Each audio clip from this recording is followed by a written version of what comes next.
ကဲဒီနေ့လည်းပဲကျွန်တော်တို့ English speaking အတွက်အသုံးဝင်တဲ့စကားစုလေးတွေကိုအတူတူလေ့လာသွားမယ်ကျွန်တော်လည်းခုမှစပြီးလေ့လာမှာဖြစ်တဲ့အတွက်ကြောင့်ကျွန်တော်နဲ့အတူတူလိုက်ပြီးတော့လေ့လာလို့ရရင်နော်ကဲဒါဆိုလို့ရှိရင်စလိုက်ကြရအောင်မင်းရင်လောက်ပါ you first ရှေ့ကကြွပါ after you မင်းက and new အဲ့တော့ဘာဖြစ်လဲ so what ဘာလို့အကြောင်းလဲ about whom ဘာလို့သေးလဲ any news ဟုတ်ချင်ဟုတ်မှာပေါ့ perhaps not ဘာမှလို့လဲ what's wrong and now like follow me ဘယ်သူနဲ့လဲ which home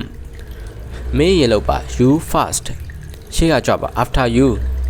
မင်းက and new အဲ့တော့ဘာဖြစ်လဲ so what ဘာလို့အကြောင်းလဲ about whom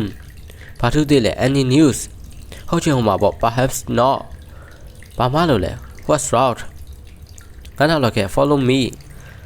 ဘယ်သူနဲ့လဲ which home ကျွန်တော်အင်္ဂလိပ်လိုယူပဲပြောကြည့်မယ်You first, after you, and new. So what about whom? Any news? Perhaps not. What's wrong? Follow me. Which whom? You first, after you,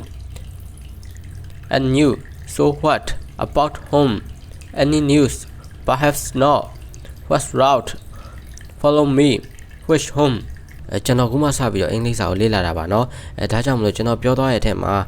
အမှားလေးတွေပါသွားခဲ့တယ်ဆိုလို့ရှိရင်เนาะ